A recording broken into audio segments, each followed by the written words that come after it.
Welcome to Life, Biz and All That Jazz, the podcast where real talk meets transformation. If you're navigating your mental health, sobriety, healing from trauma, or wanting to live a life that truly feels like yours, you're in the right place. I'm your host, Jasmine, and if you're new here, welcome to the family. If you've come back for more, thank you for coming back and trusting in my vision. If you haven't already, please hit subscribe. It really helps to share the podcast organically and help us to reach more people like yourself. Today's episode is for the women who feel like they are holding it all down, pushing down the pain, and know deep down something needs to change. Today, I am joined by Taylor Beck, an ADR certified divorce coach who knows firsthand what it's like to feel like this. Taylor begins by talking about her journey of what she had to walk away from and now what she's created to be able to support other women that were in her situation and walk beside them through their journey. We talk a lot about boundaries, building self-worth, and the power of the pivot. That's enough from me. Let's bring in Taylor. Taylor Beck, welcome to Life, Biz and All That Jazz. Hi, thank you for having me. I'm happy to be here. Pleasure is all mine. I'm really excited for our conversation today. Let's let our audience know some key takeaways. What's something that they're going to learn from today's conversation? I think the biggest thing is really not settling in their life and knowing how to seek help and that there is opportunity for support around them, whatever that might look. That's really good. I'm really excited to unpack that further. Let's take it back. Let's take it back to 2021 was when you had your shift. Yeah. Is that right? Yep. Mm-hmm. So what was life like before then, before you got to that realization? Chaotic, very chaotic. I married my college sweetheart and I would have had a small child at that point. So he would have only been about 2.5 when everything kind of evolved. So, yeah, I was deeply unhappy, but thought that life was supposed to look that way because the unfortunate messaging that society gives you is marriage is hard and life is hard. And there's this very jokey narrative that you're supposed to hate your spouse. So much was surrounding me and making me feel like even though I was miserable, that was supposed to be accepted and normal. And I felt like I was losing my mind. And then you had the realization that something needed to change. Yeah, it's interesting because I was actually kind of pushed into divorce because my now ex-husband has substance abuse issues. So it was something where I was forced into a situation where I found, for lack of a better word, I found the excuse I was looking for to exit. So in that moment, it was like an aha, like now I have my out, I'm free, I can do what I want to do with my life, which is not be in this marriage anymore. And I felt as though that was acceptable. That was the reason I could give society. Wasn't that I was quote unquote unhappy. It was, oh, well, my ex, there's substance abuse. I felt like I could put a label on it that would put it in a nice package with a bow on top for everybody else and give them that answer that wouldn't make me the villain. It wouldn't make people think I'm crazy. It's embarrassing to say in hindsight, given what I do now and how I work with women and tell them, it's okay. But it really did not feel okay. Like leaving my marriage because in my mind, I just felt unhappy, felt insanity. So that was the kick I needed to exit. But then as things evolved and some time went by, I realized I also didn't have the support I wish I could have had during all of that as well. And I wish I would have had resources even prior to help me understand that it was okay to leave before it got to the point that it did, that I was forced into leaving. Something interesting that you mentioned about society, and there's just so much pressure, and I talk a lot about this, and like you felt like you had to wait until you had an excuse that people would accept. That would have been really difficult for you because and you've also got a child in this as well. So having to know that, oh, I can't leave because I'm not happy. This is what marriage is supposed to be like. I have to wait till I've got something. It's just, yeah. And I'm glad that you speak about it. And obviously now that you're able to help women, I know you said you think about it now and you think, oh, why did I do that when you're doing what you're doing now? But I think that's a kind of a power that you have with behind doing what you do, is that you had to go through it a very different way. Now it's easier.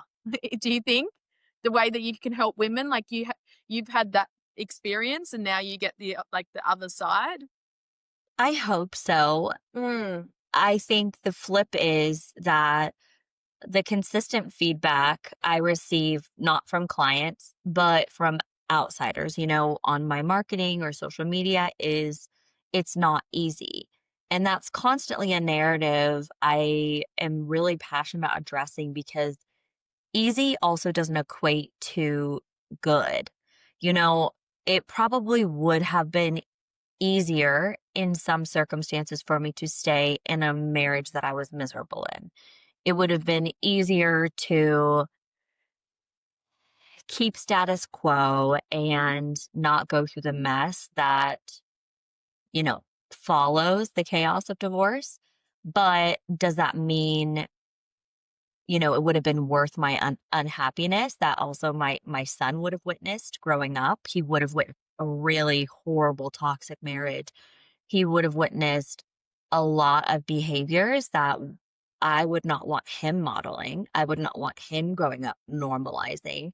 And the biggest hurdle a lot of women in particular struggle with when it comes to divorce is the guilt that comes with, oh, I'm breaking up a family. And there's this obsession with like, I'm the one doing this. I'm ruining this for my kids. And it's so interesting because isn't it this is going to turn into a whole different conversation about motherhood in general, but my personal belief is we are parents to raise individuals who can become independent and leave us and, and create their own beautiful lives. But so many people get caught up in this small center of their childhood that they think they're going to break them if they have two homes. But what if at least one of those homes is safer and happier than it would be if they were in one home? W- it's hard for people to see that big picture when they just think, oh, two Christmases. And that to me is so short sighted in the big picture of what you're supposed to be providing for your children, which is a representation of strength and happiness and security and safety. And can you give them all those things if you are in a toxic environment or a place that stifles you or holds you back and keeps you down? I mean, what does that show them? So it's interesting. That's some great points there. And I think as what you said as well is I'm not a mother, but that's why I love having mothers and people that have been through things that are different to help really expand what we're sharing and make no one feel alone. I think that's the biggest picture that I have, as I mentioned before. But I think one thing that you mentioned, this is kind of flowing on from society, is that people don't want to step out of their comfort zone. I think that's a big thing. It's a comfort as well as a lot of shame. They don't want to embarrass and show shame and think about comparison with other families, or like they got a perfect family. Like, why is that marriage nice and everything's going good and they have this happy relationship? And then you have to build up and pretend that it is the same, but it's just eating you away on the inside, and it builds up. And eventually though as well, like the children are going to grow up, they're going to leave. If the relationship's toxic, they're going to obviously, like you said, the traits, and see a relationship that they shouldn't have seen. But also when your kids grow up and you move out of home, then you're on your own. I think that's a big thing too that I see now, and it's it's knowing that you also have to help protect yourself for your future. And even with the research, this has got a bit of science research and stuff now, but chronic stress and pressure in your nervous system and constantly pushing things down, it's known now to, cause chronic diseases and Hmm. there's so many links to it as well. And I think that's obviously like a separate kind of topic, but there's so many factors that go into creating this life and pretending that everything's perfect, and Yeah. for someone else's judgment, for someone else to think that everything's good and not for yourself. Like Yes.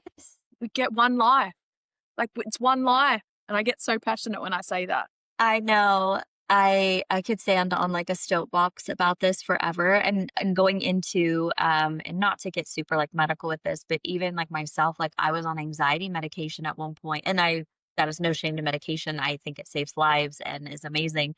But Yes.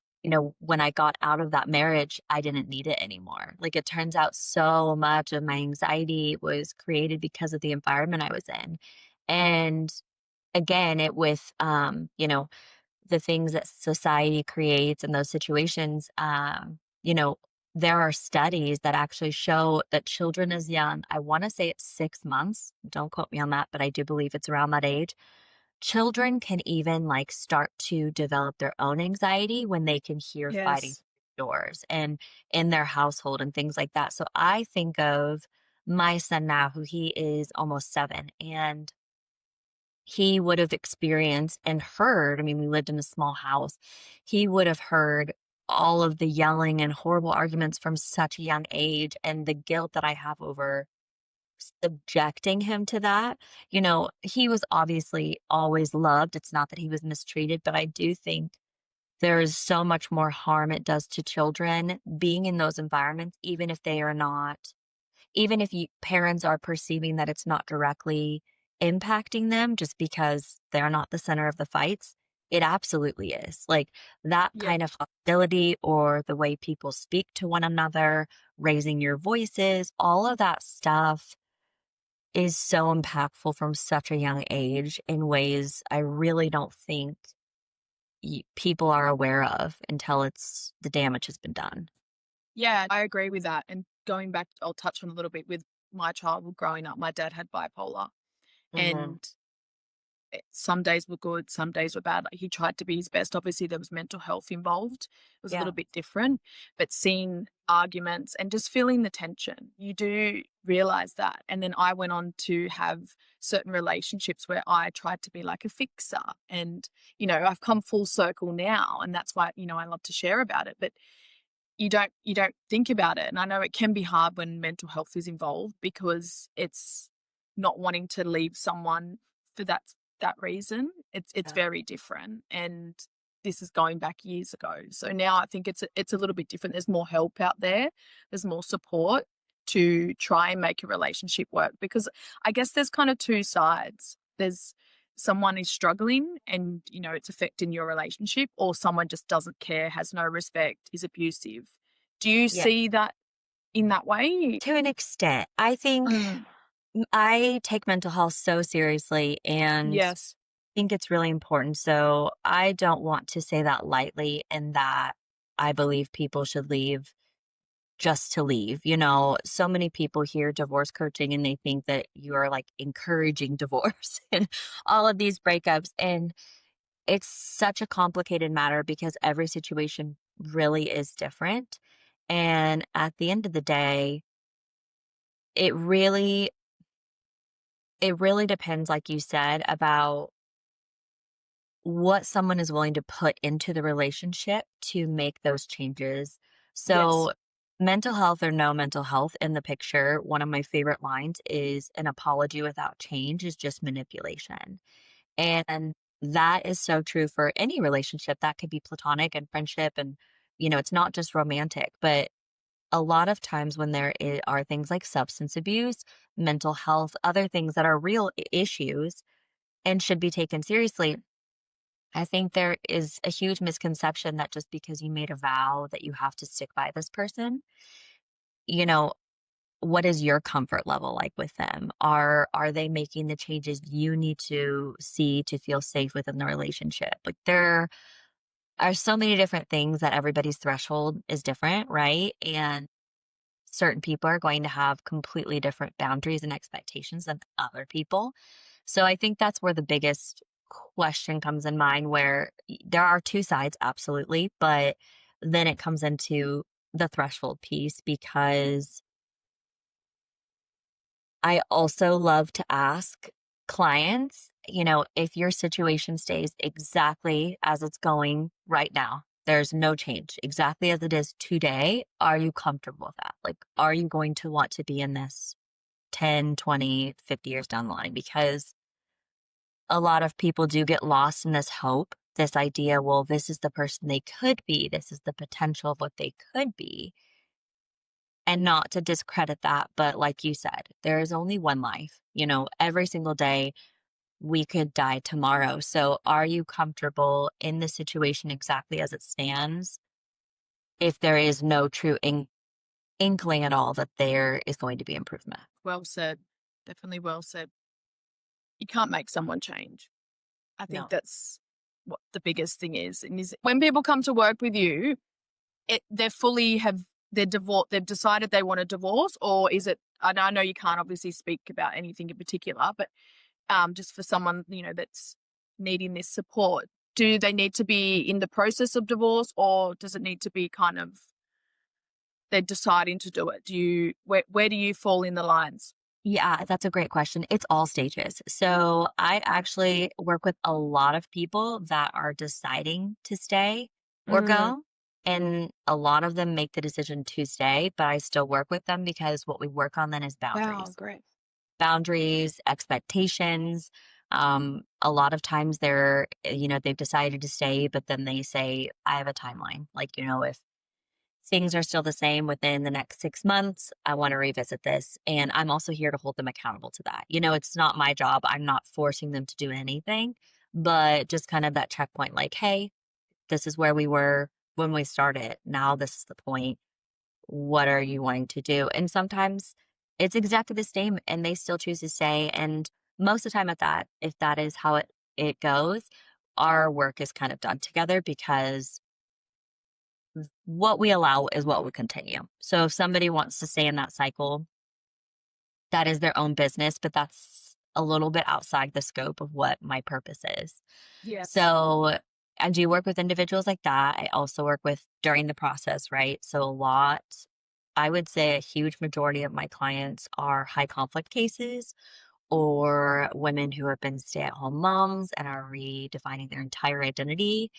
There are also the women who are just no children, but are just divorced and completely starting over and at a loss. So, literally, it could be from the very early stages. Should I stay? Should I go? How do I have those conversations? I want a divorce. And then in the middle of it, fully in the thick of chaos to even post divorce, like I'm starting over in my career. I don't know what I'm doing. What do I need to look for when I'm entering the dating scene again? So, a lot of big life changes and questions that I help navigate with them. Wow, that's great to think that you offer that support through the timeline, not just at a specific stage. Yeah, And that's you've got more details on stuff on your website as well, because I'll absolutely. be Yeah. linking the notes. Yeah, in the show notes. When you let's have a bit of a chat about like trusting yourself again and like building that confidence and self-esteem, because I feel like that would be quite important to making these decisions, or setting the boundaries and putting boundaries in place, because I love boundaries too. Boundaries are, to me, are really important. It took me years to do. Now I can talk about them openly, with friends and family, and what I want in my space, and also show people how to implement them as well. So yeah, going back to like self-esteem and that trust and confidence, what would you say to someone that's feels like they just don't have anything anymore? Yeah, that's a really good one and a really tough one at the same time. Everybody everybody has their own issues, right? I mean, there's not one of us walking around that is just like, I'm healed, I have no trauma, no issues here. We all have something. And I would say that trusting yourself is one of the biggest hurdles to overcome post divorce because most of us, myself included, you look at your life and go, well, how did I even get into this? Like, how can I trust myself if this is where I'm at from those decisions? And speaking from a personal lens, for me, I had been gaslit for years and years over just, controlling, like gaslit for when I did think that there was substance abuse, but being told I was crazy. And I do think I deal with a lot of women in the same situation where they're coming from like some form of abuse and lying and all of those things where they're trying to untangle, what is the truth and why couldn't I have believed myself when I did think something was wrong, if they did have a cheating partner. And the biggest thing is really getting back to the root of why. You know, when I was in my marriage, I would have been in the lowest point of my self-esteem for sure. He he hated me. I think that's unfortunately a lot of women are in those situations where they are with someone that really just doesn't even like them. So they can slowly just pick apart their character and make them insecure, or they entered the relationship with a lot of insecurities and, have that fear like I'm always going to be alone and whatever it might be. So my biggest first step advice for anybody that is leaving a situation and really trying to relearn how to believe in themselves, trust their gut, and know how to move forward is to get to know yourself again. You know, it is instinct to just want to be with people and be in a relationship. But when you're first out of something, date yourself. Take yourself out to a great restaurant or a movie or a coffee shop to read a book, whatever those interests are. But if you don't even know who you are, which it is very scary how many people don't even know themselves, like what are your real interests? What are your real hobbies? For myself, again, to like not to digress too much, I met my ex husband in college. So you don't really know who you are in your early 20s. You think you do, you go to university, maybe you have a group of friends and you get a job after school, but you really don't know yourself. And, or at least very few people truly do. So it is actually like finding out what are your interests? Is that cooking or baking or traveling? And all of these pieces that if you actually know what brings you joy in life, and where you are comfortable and safe by yourself, with yourself, and I don't mean hold up in your bedroom, that is the quickest way to have a baseline of boundaries. Because the second you are around people or a situation that crosses that threshold, you are 10 times more likely to remove yourself from it because you understand how that does not align with anything you want. But that is my first step advice to anybody is really like dating yourself before going anywhere. It's even in the thick of divorce, there are still ways to prioritize like let me find out what brings me joy, where I feel happiness, you know, anything as small as it may be, what lights me up. Some really good takeaways there. I was just thinking about like dating when you mentioned about taking yourself out on dates and finding who you are. Again, like not to go back too much on my situation, but I've been dating myself for the last 3 years. I think I was I'm lucky that I never got to a stage where it could have got worse. I was ready to have children. Like it was very serious relationship, but we were just not aligned. And it's that pressure of society that makes you think, oh, well, at the time, I was like 35. I can't I can't leave now. Like my timeline, all this stuff, there's always so much outside noise. And I think then we get stuck and continue to go down that path. And then you do it all because you think that's what the picture's supposed to be. Because I've had friends that have, married and then had to divorce or, with children, and they kind of knew at the time that they shouldn't have done it. It's just that there was so much pressure. But I love the dating yourself thing. And I think it's so important to just spend time alone. If you can, obviously, like this is if you're Yeah. separating. I know with kids can be a bit different, and I try to, relate to both, but you don't realize how much you lose that identity when you're in a relationship. And or you obviously understand this, and coming back and just finding the small things in joy. Yeah. And then, but then you got to be careful because I've just started like dating again. And it's like, well, now I look at things very different because I really truly know who I am. And I'm also alcohol free in like over 2 years. And there's just Good so for many you. things. Yeah. There's all these things that I do now, and awareness. But then it's like, you don't want to be too aware. Like I've got to be careful that I don't enjoy my time alone too much. I I think it's a fine line. It's really funny to me Mm, because I'm remarried now, and my yes. mother-in-law, she has been a single mom since my husband was 6 years old, and Mm, she never dated again, never remarried, and she speaks about it the same. Like she's not unhappy with that choice, like even yes. at this age, I kind of joke like you could get out there, you could date, it's never too late, and she has no interest. She's like, I don't even know if I want somebody in my space, like you cultivate this beautiful life for yourself. And I don't necessarily, I hear what you're saying. Like, you got to be careful to an extent, but I think it's so beautiful loving your own company. Do you know how Yes. few people feel that way? And there are so many people that end up in multiple divorce situations because, they get divorced and then they hop right into another relationship. And then immediately they just want to be with somebody because they don't know who they are outside a relationship. And a lot of that just boils down to self worth. So I think Mhm.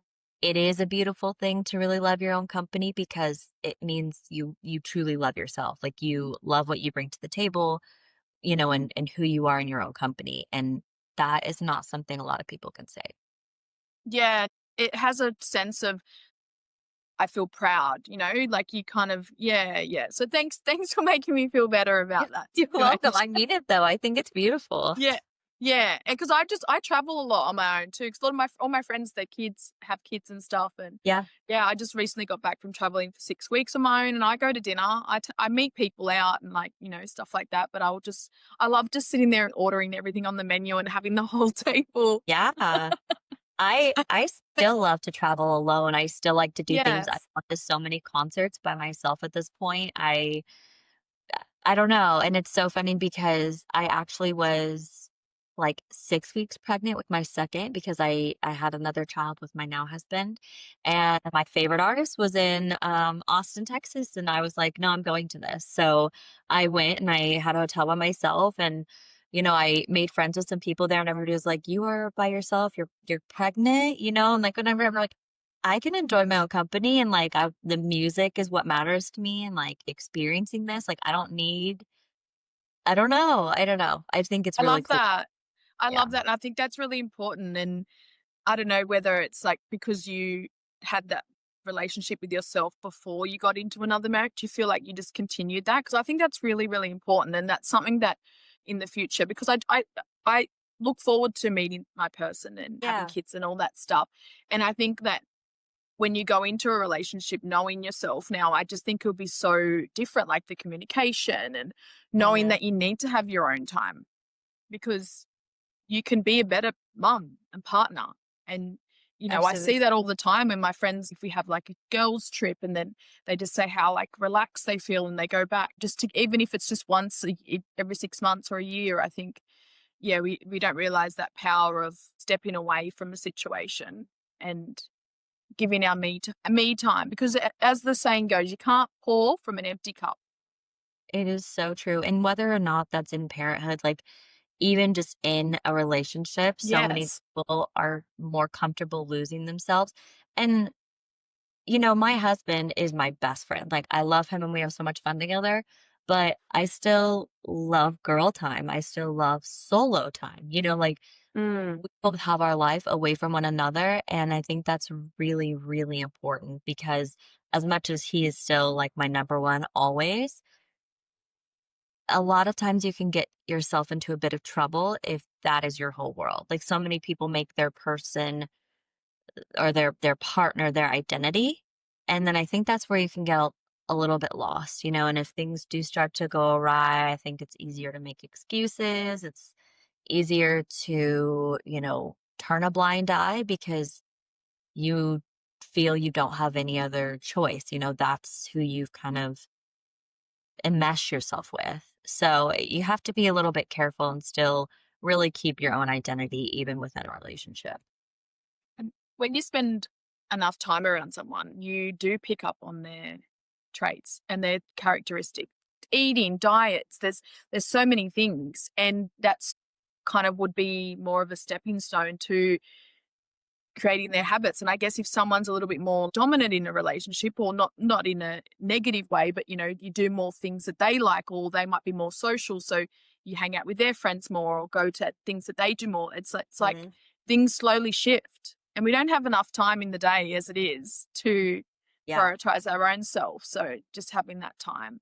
Do you do anything with journaling? You a I'm a journaler? big journal girl. Yeah. I'm actually a big, for lack of a better word, woo woo girl. I really love like manifestation. So I feel like journaling ties into that a lot. I think Yes. what you write and read and think really does become your reality. Yes. And that's where I think journaling is so critical, like putting your thoughts on paper and really what you want out of life, what you're thinking about a situation, like it can give you so much clarity. But yeah, I think journaling's really powerful. Yeah, because that's what I was gonna mention with journaling. If you don't have time or, you know, you're busy, you can just 5 minutes a day.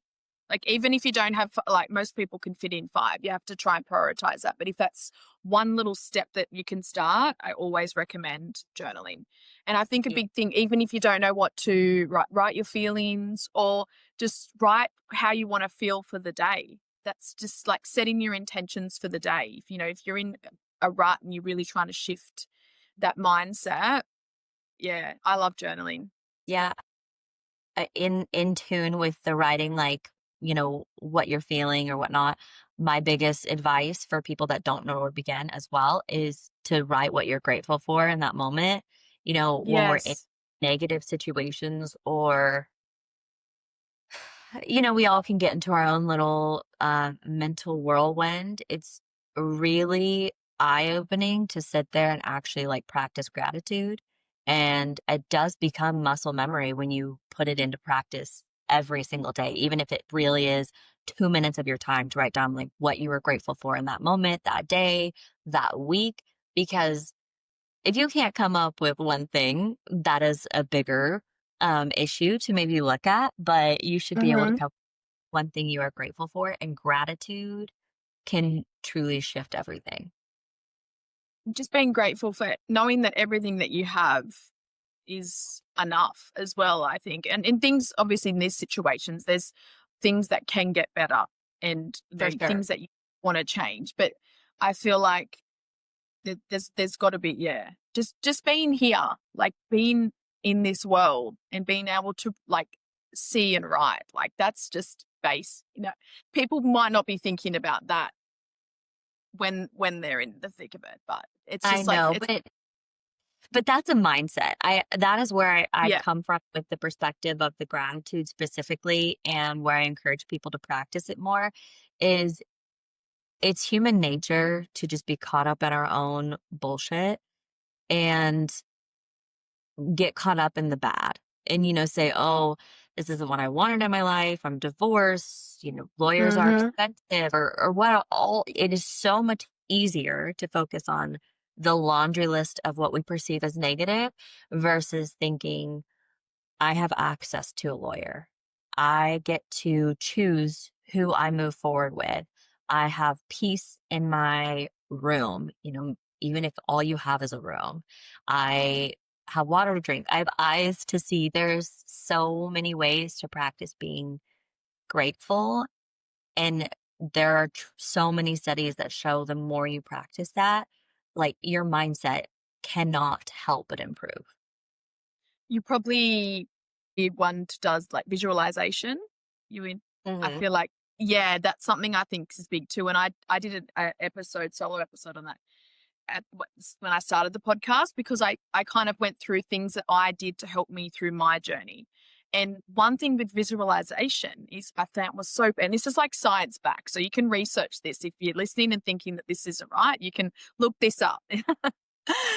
Our brain doesn't know the difference between visualizing and actually achieving that, the Hmm. chemicals. I was like, I'm a millionaire. I have a mansion. No, it's you so know? true. I get so into manifestation because people think, okay, that's crazy, and there's so many different things you can say about it. But when I actually look at my life now and the things that I would journal about and manifest, I would make vision boards every single year. I still do. It Yes, is, me too. I have, everything has happened truly. And I don't know. Our minds are incredibly powerful, and that's something else with journaling. This goes into manifestation, but something that was big for me too was getting really clear on what I did and didn't want within a partner Yes. and in my life. So, I made a huge list, like all of the qualities that I was focused on for whoever I would end up with. And then I also made a list of the qualities that I believed I brought to the table as well. And it's Mm. so funny because my husband now, like, is every single one of those things. And I don't believe that is just chance. And nor do I believe anybody's perfect. I'm not perfect. That's just not life. But if you are really clear on what you want and what you don't want in life, visualization, manifestation, journaling, there are so many ways that that will come to fruition from that. One thing you mentioned as well is you wrote a list for yourself of what you brought to the table, which I think that's important to remember as well, because often we can be looking at what we want from someone else, but Mhm. we don't look at the qualities. I think it's very powerful knowing the qualities that we have, and helping with that, boosting that self-esteem, and knowing that what we bring to the table is what we expect as well from the other side.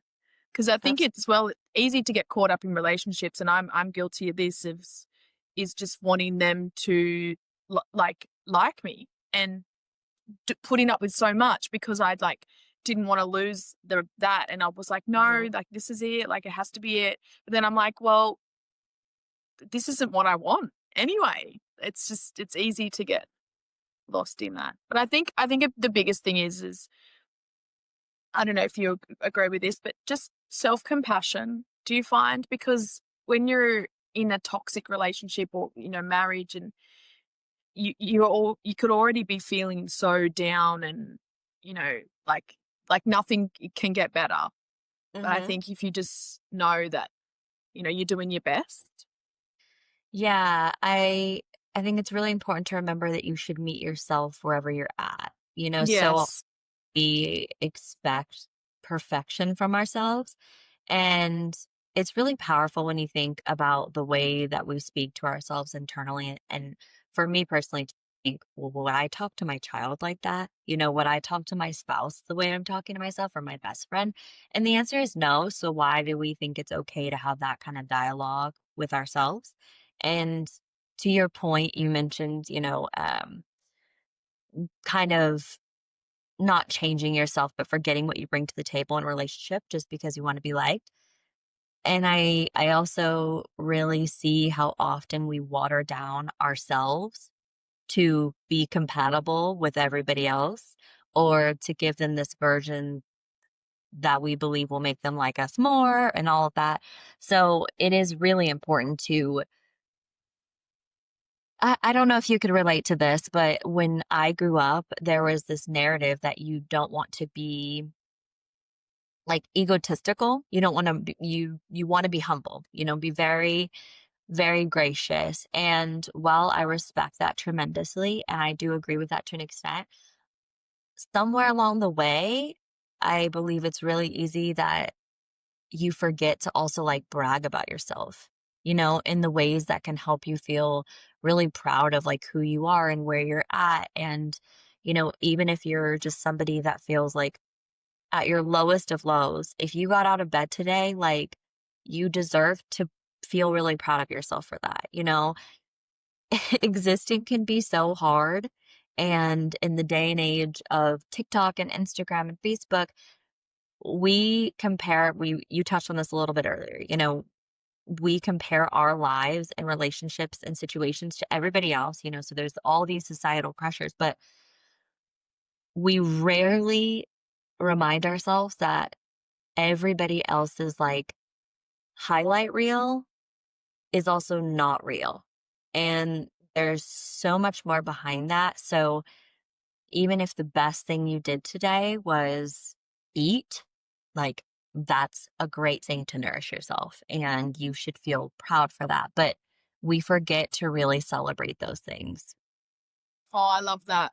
Yeah, I really resonate with a lot of what you just said then, especially when you mentioned about like growing up, having to kind of like just be, just kind of like be, not be able to express. And Hmm. it's really hard. I think as well as the society now is a little bit different. I think kids growing up now have more ability to be able to like really express themselves, like, even, yeah, like I'm an auntie, so I see that. And even just Yeah. letting the children, letting kids dress themselves in their crazy little outfits, I just think it just really boosting their creativity. But growing up, it was different, especially at school. I actually have ADHD and I was diagnosed only a few years ago. So I grew up through school always being told to like be quiet or shush, or just had to like be this person that fit into a mold. And I always felt different. I always felt awkward. And there was so much stuff. And now I'm like, well, if you don't like me, I'm just crazy. And people will love you for you. And I think that once you do realize that and you know that you'll find your people, even if it does mean being like alone for a bit, or, only having a few good friends, that's all we need. I could not agree with that more and resonated with a lot because same for the ADHD and all of it. It's so interesting because especially in my marriage, I was told that all the time, like you're too much. You're Mm, doing like all of the things. And so you're constantly trying to like shrink yourself into this box that you think everybody else will be more likely to accept you in. But it is so interesting to me because as an adult in my 30s, I have such a small group of friends, but they're all really powerful, genuine people yes. that I don't know, I couldn't imagine any of them.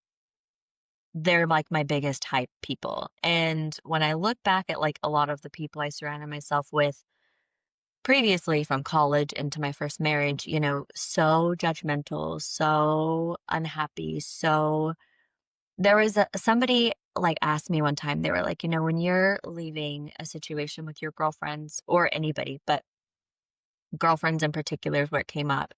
Do you feel really like fulfilled, empowered, just like, oh, like, so good? Or do you just feel completely drained from? Are you like Yes. narratives in your head, like, oh, did I say too much? Or for whatever reason, feeling like a little anxious about it?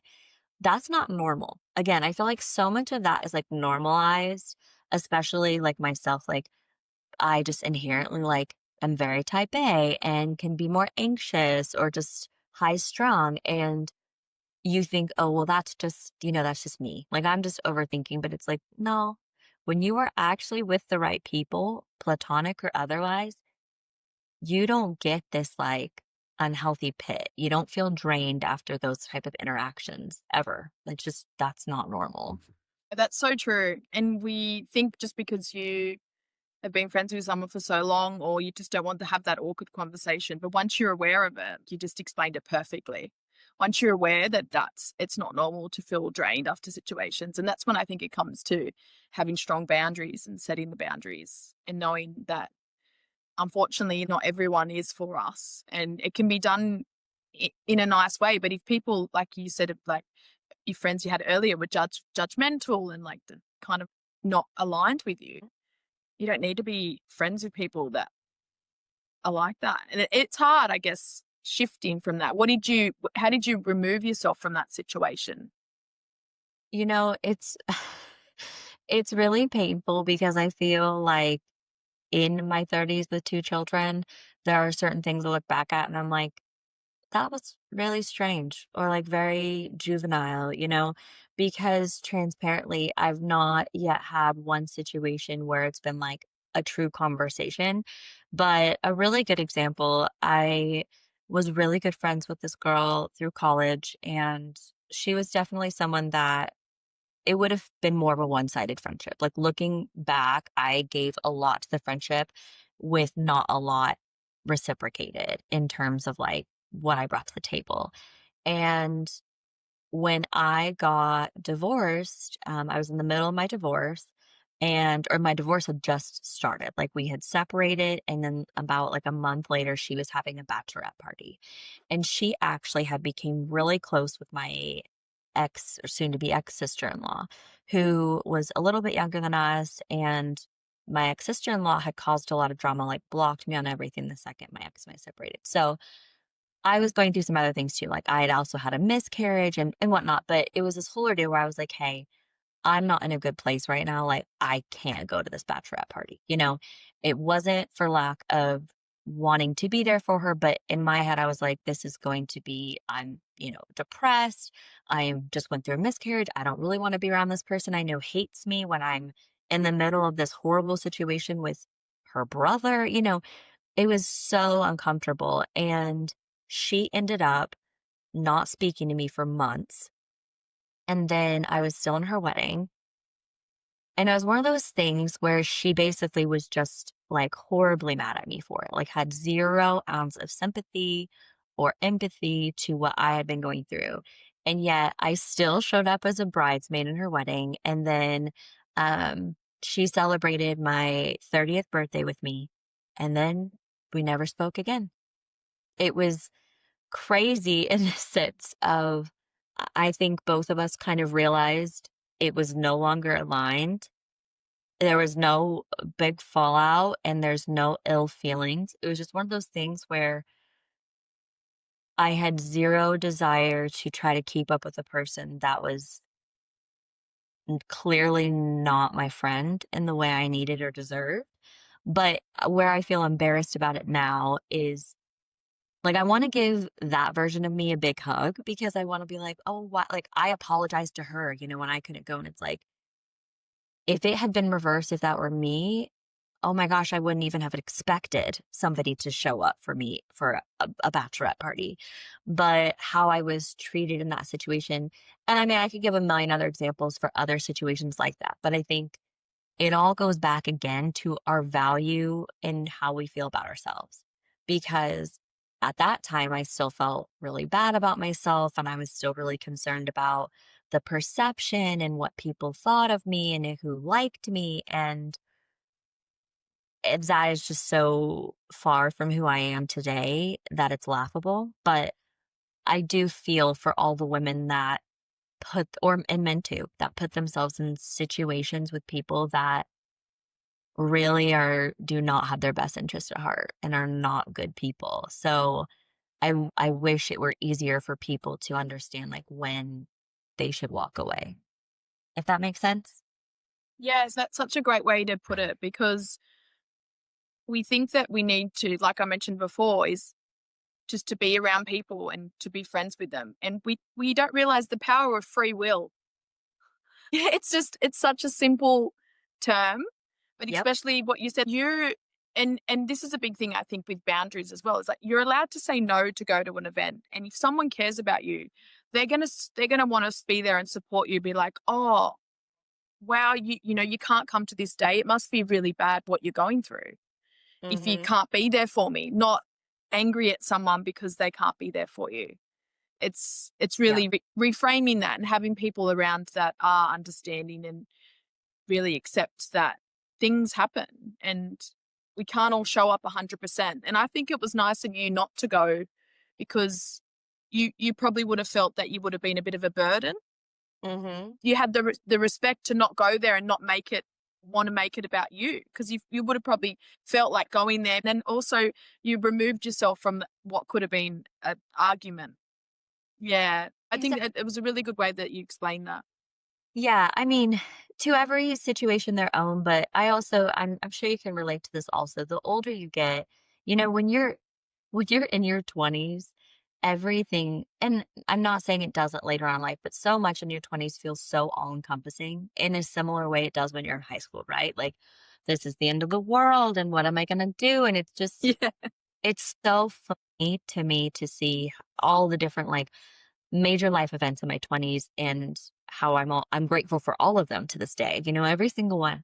But especially with like friends, I have one of my closest friends. She is the best person and she goes through some really hard times where, I don't hear from her very much or she's not able to show up for me in the ways that like I don't want to say I need, but like she's just not able to show up for me and I don't hold that against her ever because she is human and this all goes back to like nobody is living our lives, right? Like, nobody is waking up as me every day. So why would they care who I'm married to or what I'm doing with my life because they're not me? And same with friendships. And we all have so many different battles we're going to face in our life that I think one of the biggest strengths we can have as humans is be empathetic towards others because I don't know. It is something that costs nothing to just be empathetic and supportive when we can. Oh, that's a great way to put that. Well, we've been chatting for a while. Our conversation's gone really quick. I know it went by very fast. Yes, I love. There's so many powerful moments that we've had. I think we've covered some really good topics, like all around, and I love that. I just love where the conversation always flows. But did you have anything else that you wanted to talk about or add to our conversation? Gosh, I'm sure I could talk for hours about all the things we've already touched on, but no, Yes. I want everybody to know that they deserve to live a life they're proud of and truly happy in, free of society's expectations. Yes, and that just because people have done it before us or followed the path before us and other people expect us to follow society's expectations, this is our life. Mhm. We have free will. We have the power to wake up every single day and choose what we want and deserve the best. We Uh, deserve the best, Yes, we most do. fulfilling life. What would you say to your younger self if you could go back and give her a little tip? What would you say to her? I would probably say, gosh, that's such a big chunk of things I would love to say to my younger self. But if I were going to say something to myself in my 20s, I would say your 20s are inconsequential and you're going to really love your life in your 30s if you follow your heart. Yes, powerful. I love that. I resonate. I resonate with that a lot, and I feel like a lot of other people will, because that's it. Like you kind of just figure out. 20s are just for figuring it out and fun and whatever. Yeah. The Your 20s mistakes and the are lessons. Yeah, your 20s they just are. And then your 30s are wonderful. I love getting older. So, And that's the thing now. It's like every birthday I have, and it doesn't matter where I am in life, I've really removed any expectations, society's pressures. Like, this is my path, and I know whatever's going to happen, what's in front of me, it's there for me, and it's whatever I whatever I want kind of thing. And like, yeah, putting it out there and visualizing that, I think that's really, really powerful. And that's what I love to share and, heal out loud and have the podcast so I can have guests on like yourself that, experience similar things so people know that they're never alone. I think that's the main thing. And there is a light at the end of the tunnel. As cliche as, kind of that sounds, it is possible. It is possible. And what I always say is there's so much power in the pivot, even if it doesn't, Yes. there really is. Yes. Pivot. Yeah. And you don't realize it though at the No. moment. Mm-mm. And then you get to look back. And that's what we hope that everyone listening now understands, that the power of the change and the Mm-hmm. journey. And then you can have this moment of looking back and seeing how far you've come. It's magical. Taylor, thank you so much for your time today. I really appreciate it.